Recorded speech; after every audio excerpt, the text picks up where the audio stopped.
मैं आपको बताऊं, एक बार रावण के कान में खबर पड़ी कि बांधे वरनिधि नीरनिधि राम जी की सेना ने समुद्र के ऊपर पुल बना दिया, यानी कि जो समुद्र किसी के बांधने से बंधता नहीं था उस पर बांध बन गया। समुद्र को राम जी ने बांध दिया और बांधा तो बांधा, पत्थर को जला दिया। रावण के कान में खबर पड़ी, रावण घबराया, दसों मुख से बोल पड़ा समुद्र का 10 नाम। रावण के जो राक्षस थे वो घबराए और रावण के पास जाकर बोले, हुजूर, जिनको आप साधारण समझ रहे हैं वो साधारण नहीं है। अरे उनका नाम लिख देने से पत्थर भी पानी पड़ जाते हैं, वो कोई साधारण नहीं हो सकते।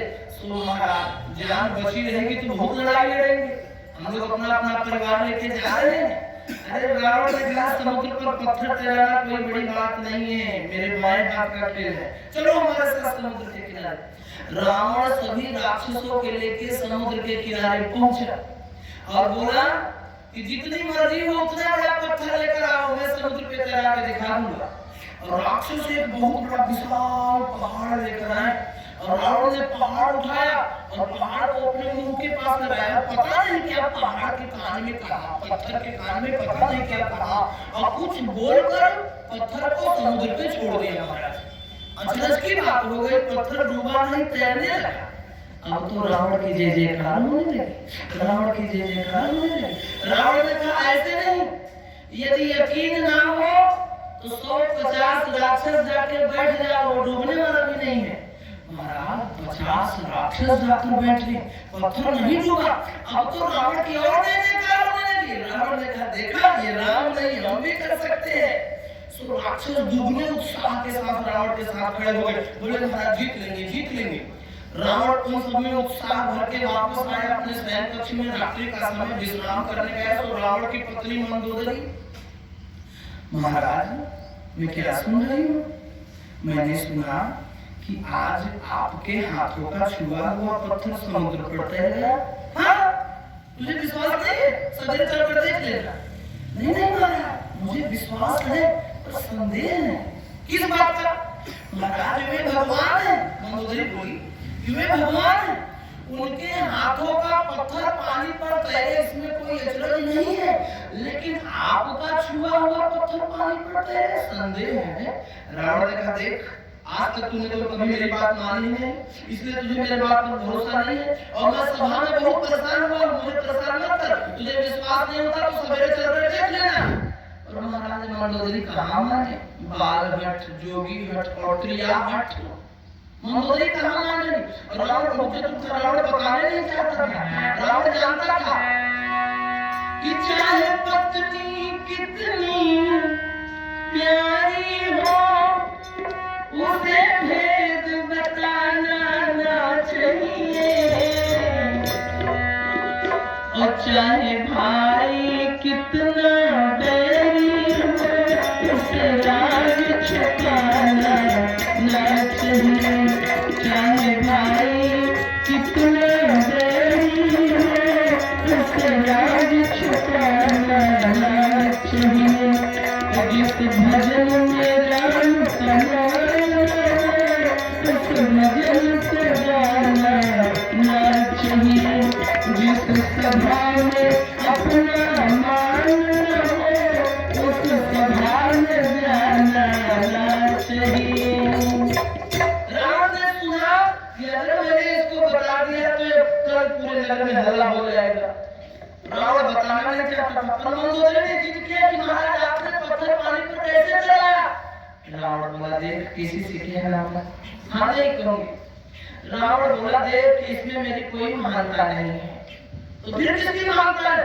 रावण ने कहा कि मैंने पत्थर को उठाया और पत्थर के कान में कहा कि देख भाई, मैं तो पापी आदमी हूँ, मैं पाप कर्म करता हूँ, मेरे पास इतनी शक्ति नहीं कि मैं तुझे समुद्र पे तैरा सकूं, लेकिन एक पत्थर तुझे भगवान राम की सौगंध है, अगर तू समुद्र में डूबा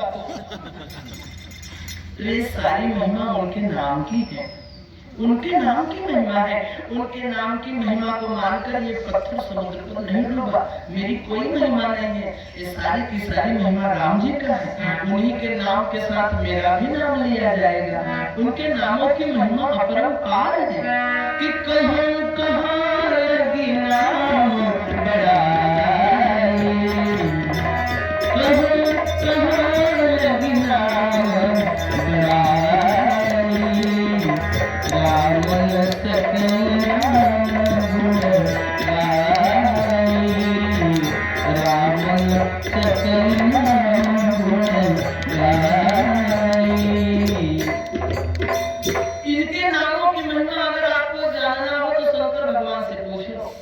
भगवान शंकर इस नाम के महिमा को भली भांति जानते हैं महाराज। एक बार की घटना भोले बाबा को कहीं जाना था।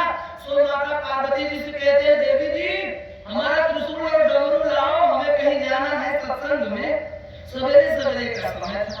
पार्वती जी उस समय पूजन कर रही थी और वो विष्णु सहस्त्र नाम का पाठ कर रही थी।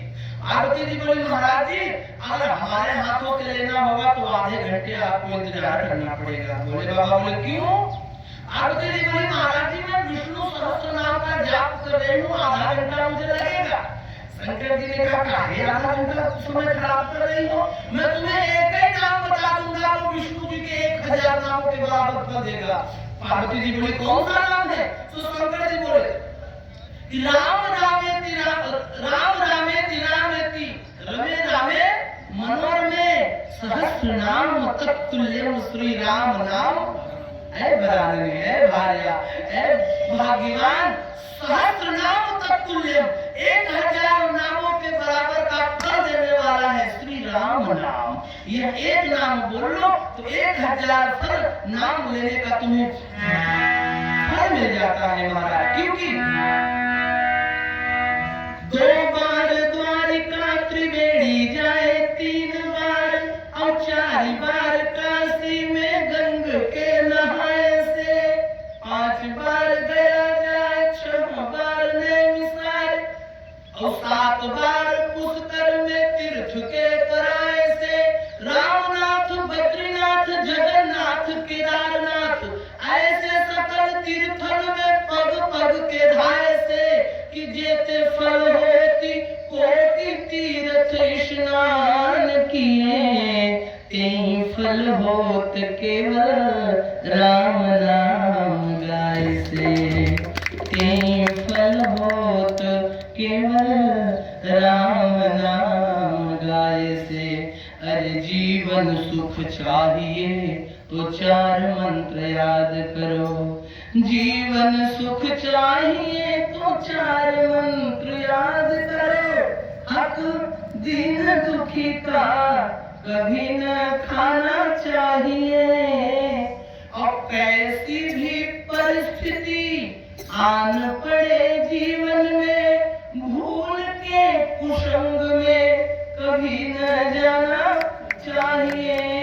और कहे चाहे लोग तुम्हें कितना भी बुरा भला, स्वप्न में भी क्रोध को कभी न लाना चाहिए।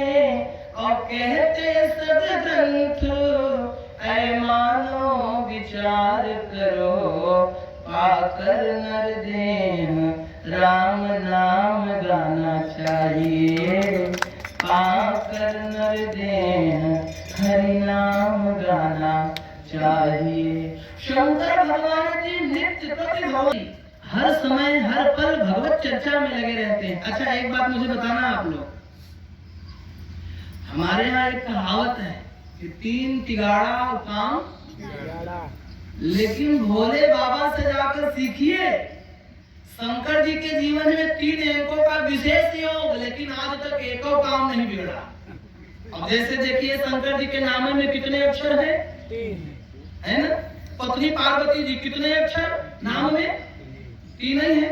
पुत्र गणेश नाम में कितने अक्षर? 3। आंखें कितनी? 3। माथे पर त्रिपुंड, रेखा कितना? 3। सिर पे जटाओं की रेखाएं कितनी? रेशे कितने? 3।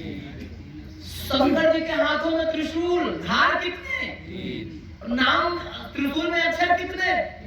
हाथों में है डमरू, अक्षर कितने? शंकर जी को एक पत्र बड़ा पसंद है, नाम है बेल पत्र, पत्ते कितने? शंकर जी के गले में भुजंग, अक्षर कितने? शंकर जी के गले में माला मंदार की, मंदार माला कुल काल का है। मंदार में अक्षर कितने? बोलिए। शंकर जी को एक फल बड़ा पसंद है, नाम है धतूरा। अक्षर कितने? शंकर जी को एक महीना बड़ा पसंद है, मास बड़ा पसंद है, नाम है श्रावण। अक्षर कितने? जहाँ देखो वहाँ 3, लेकिन आज तक शंकर जी का काम नहीं बिगड़ा। अच्छा इतने नहीं, नेताजी हमारे और आपके घर में तो पढ़े लिखे लोग हैं, हमारे और आपके घर में बाबूजी तो पढ़े लिखे लोग हैं, उसके बाद रोज तू मैं हो रही है। लेकिन भोले बाबा से जाकर पूछिए, कोई पढ़ा लिखा नहीं है उनके घर में, और सब एक दूसरे के जन्मजात शत्रु, उसके बाद भी बड़े मिलजुल कर रहते हैं, बड़े प्रेम से रहते हैं। अब जरा देखो शंकर जी के परिवार में कौन कौन रहते हैं। एक तो शंकर भगवान, दूसरे उनके पुत्र गणेश जी। गणेश जी की सवारी क्या है बाबूजी? चूहा। और शंकर भगवान के गले में कौन है? चूहा बेचारा बगल में बैठे बैठे डरता रहता है कि कब नागदेव नीचे आए कि मैं ऊपर चला जाऊं, है कि नहीं? लेकिन वही बगल में कार्तिकेय जी बैठे हैं माँ, और कार्तिकेय जी की सवारी क्या है? मोर। मोर चूहे से कहता है, भाई साहब तुम बिल्कुल चिंता मत करना, नाग बाबा नीचे आएंगे, इससे पहले हम ही उन्हें ऊपर पहुंचा देंगे। क्योंकि मोर सांप को खाता है। अद्भुत बात, मोर सांप को खाता है, सांप चूहे को खाता है, तीनों एक दूसरे के जन्मजात शत्रु। लेकिन क्या मजा है कि किसी एकादशी के दिन नाग बाबा ने चूहे का फलाहार कर लिया हो, कभी सुनने में नहीं आया। इतने नहीं, शंकर जी की सवारी क्या है महाराज? बैल। और पार्वती जी की सवारी? बताओ, बगल वाले खूंटे में बैल बंधा है, बगल वाले खूंटे में बाघ बंधा है। बाघ और बैल में कोई समानता हो सकती है, मित्रता हो सकती है? कभी नहीं। लेकिन शंकर जी के घर में बाघ है और बैल एक साथ, सांप है और चूहा एक साथ, मोर है और सांप एक साथ। और विचित्रता देखिए, एक और विचित्रता, शंकर जी के सिर से कौन बहती है? गंगा। पानी ऊपर और आवाज कहाँ है? यहाँ है। तीसरी आंख में क्या है? अग्नि है। विचार करो कि पानी के ऊपर तो आग जल सकती है, संभावना है। पानी के ऊपर आग जलने की संभावना है भैया। कोई पत्ते पर कर्पूर रख दो तो आग जलती हुई जाएगी, कोई लकड़ी जला दो तो आधी डूबी रहेगी, आधी जलती हुई जाएगी। पानी के ऊपर आग रहे तो जलने की संभावना है, लेकिन पानी ऊपर और आग नीचे, लेकिन फिर भी आग जल रही है। तलसी तीसर नयन उभारा और चितवत काम देवतम। वाह रे वाह, ऊपर पानी नीचे आग, बड़े प्रेम से रह रहे हैं। ना पानी आग को बुझा रही, ना आग पानी को गर्म कर रही है। शंकर जी के घर में बड़े प्रेम से। और एक विडंबना देखिए, शंकर जी के माथे पर कौन? चंद्रमा। चंद्रमा में अमृत है। चंद्रमा मन सो जाता चक्षु, मन के देवता चंद्र है। चंद्रमा में अमृत का वास है। चंद्रमा शीतल और कंठ में विष। जहर और अमृत एक घर में एक साथ, आग और पानी एक घर में एक साथ, सांप और चूहा एक घर में एक साथ, मोर और सांप एक घर में एक साथ, बैल और बाघ एक घर में एक साथ। किसी ने शंकर भगवान से कहा कि महाराज कौन सा मंत्र जानते हैं? आपके परिवार बड़े मिलजुल के रहते हैं। शंकर जी ने कहा कोई मंत्र नहीं, केवल एक मंत्र, उमा कहूँ मैं अनुभव करूँगा, उमा कहूँ मैं अनुभव करूँगा, सत हरि भजन जगत प्रभु सतुंगा, सत हरि भजन जगत प्रभु सतुंगा। बाबूजी तुलसीदास जी भगवान की भक्ति के विषय में कहते हैं, मम गुण गावत पुलक शरीरा, गज गज गिरा नयन बहनीरा। मम गुण गावत पुलक शरीरा, और गज गज गिरा नयन बहनीरा। मैं अनुभव अपना, सत हरि भजन जगत प्रभु सतुंगा, सत हरि भजन जगत प्रभु सतुंगा। शंकर जी ने कहा भैया मेरे घर में कोई आदमी खाली नहीं बैठा है जो आपस में लड़े, लड़ाई तो उसी घर में होती है जहाँ लोग खाली पीली बैठे रहते हैं। यदि 4 बहू है तो 2 सवेरे का भोजन बनाएगी और 2 शाम का भोजन बनाएगी, तो जो सवेरे तो 2 खाली रहेगी। तो जब भोजन बनकर आएगा तो दोनों कमी निकालेंगे कि बढ़िया नहीं बनाया है। शाम वाली जब भोजन बनाएंगे तो सवेरे वाली कमी बताएंगे कि बढ़िया नहीं बनाया है। तो जब खाली रहेंगे तो एक दूसरे की कमी ढूंढेंगे, और यदि काम में रहेंगे तो कोई कमी ढूंढने के लिए किसी के पास समय ही नहीं है। सो महाराज कौन सा काम करे? खाली समय में भगवान का भजन गाओ। पहले के जमाने में माताएं भोजन बनाती थी कहाँ? रसोई में। और आजकल भोजन कहाँ बनता है माता जी? किचन में। और किचन में रात दिन किच किच किच किच किच किच। सारा मसाला घर में मौजूद है, जीरा नमक मेथी धनिया मिर्चा मिर्च मसाला सब मौजूद है। उसके बाद भोजन करो तो स्वाद नहीं मिलता। सारी सामग्री मौजूद है फिर भी भोजन में स्वाद नहीं। क्यों? क्योंकि आजकल किचन में किच किच हो रहा है। सारा काम मैं करूँ, ये कछु नहीं करेगी, सब मैं करूँ, ये कछु नहीं करेगी। सारा इल्जाम मेरे ऊपर, कोई कछु गलती करते तो सब मेरे ऊपर। किच किच किच किच किच किच। और किच किच में तो भैया कीचड़ बन के तैयार होगा। लेकिन पहले के जमाने की माताएं भोजन बनाती थी रसोई घर में, तो भजन गाते गाते भोजन बनाती थी। गेहूं भी चुनती थी तो भजन गाते गाते, सोहर गाते गाते गेहूं चुनती थी। चावल भी चुनती थी तो भजन गाते गाते चुनती थी। और भजन गाते गाते जो बनता है भोजन में, वो भगवान का प्रसाद बन जाता है, फिर उसमें कोई कमी नहीं रह जाती। इसलिए भजन गाते गाते काम करना चाहिए। उमा कहूं मैं अनुभव अपना सत हरि भजन जगत सब। क्योंकि महाराज मैं आपको बताऊं, केवल माताओं के लिए नहीं, पुरुषों के लिए भी यह लागू होता है। जब खाली समय मिले तो भगवान के भजन में लग जाओ। क्योंकि पत्नी तो साथ देगी केवल मकान तक, पत्नी तो साथ देगी धनानि भूमो पशवश्च गोष्ठे भारा गृह द्वारे जना वश्मशाने देहश्चितायाम पतिलोक मार्गे धर्मानुगति गच्छति जीव एकः। पत्नी तो साथ देगी केवल मकान तक, और घर के लोग जाएंगे केवल श्मशान तक, और बेटा भी साथ देगा केवल अग्निदाह तक। उसके तो आगे भजन ही है साथी। भजन के सिवा कुछ संग ना चलेगा। ये जीवन है 2 दिन का, झमेला रहेगा, बाकी ये जग का मेला रहेगा। भगवान का भजन ही महत्वपूर्ण हमारे जीवन में है महाराज। शंकर जी को जब जब मौका मिलता है तब तब भगवान की कथा में प्रवेश करते हैं। एक बार की घटना, जब माता सती जी शिव जी से ब्याही गई थी, दक्ष की बेटी सती, सती की माता का नाम प्रसूति।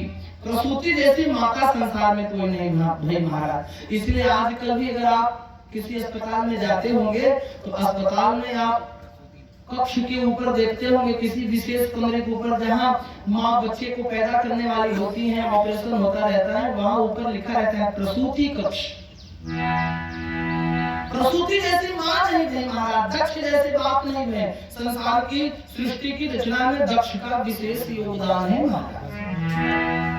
27 बेटियां तो चंद्रमा को ब्याह दिया था दक्ष जी ने। एक बेटी सती जिनको भगवान शिव से ब्याह था, और सती और शंकर दोनों की राशि एक है। स से सती, स से शंकर। शंकर जी सती माता से बहुत प्रेम करते थे। एक दिन सती किसी काम में थी, तो शंकर जी ने सती से कहा, देवी समय अगर हो तो चलो हम लोग कहीं कथा सुनकर आवे। शंकर जी नित्य प्रति कथा में रहते हैं महाराज, नित्य प्रति। शंकर जी कहते हैं कि अगर जीवन में सन्मार्ग लाना है, यदि जीवन में कामयाबी पानी है तो कथा सुनो। क्योंकि कथा हमारे विकारों को दूर करती है, हमारी कमियों को दूर करती है। कथा सुनने से मन पवित्र होता है, कथा सुनने से मन प्रसन्न रहता है। शंकर जी कहते हैं कि हमें सन्मार्ग पर चलना, हमें सन्मार्ग पर चलना सिखाती रोज हमें सन्मार्ग पर चलना सिखाती रोज जगत की वास्तविकता को जगत की वास्तविकता को दिखाती रोज रामायण।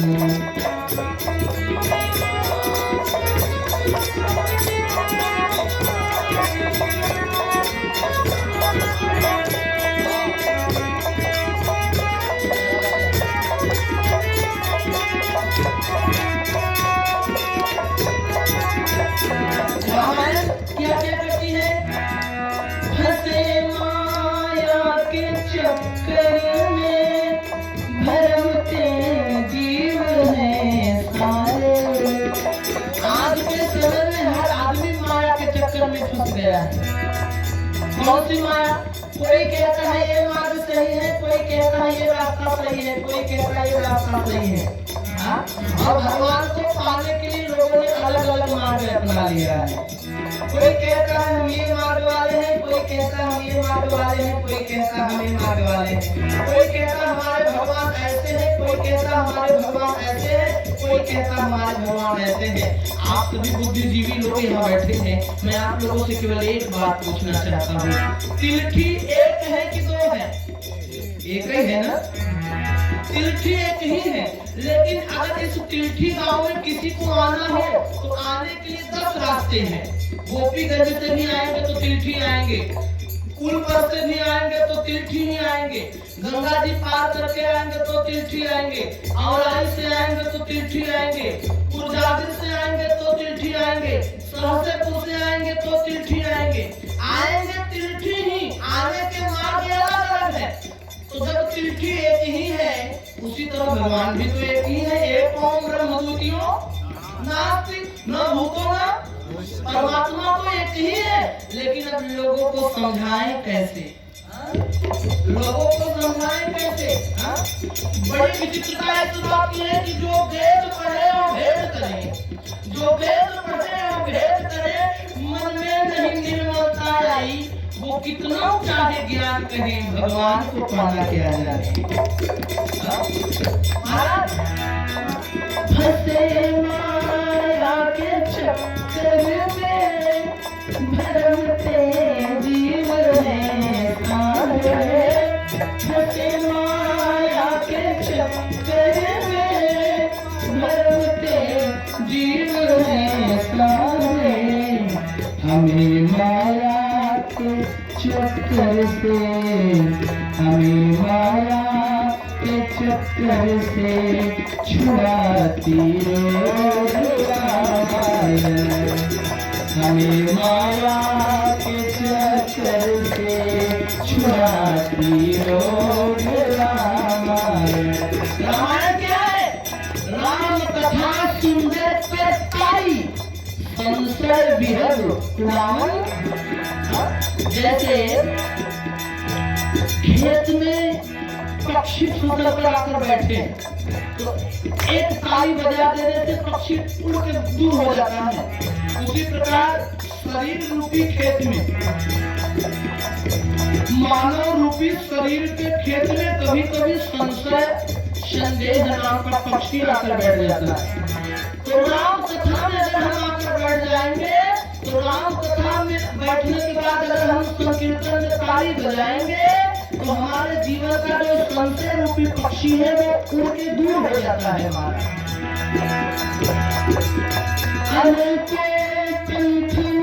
की बात में मानव भटकते हैं, की बात में मानव भटकते हैं। हमें सीधा सरल सन्मार्ग, हमें सीधा सरल सन्मार्ग बताती रोज रामायण।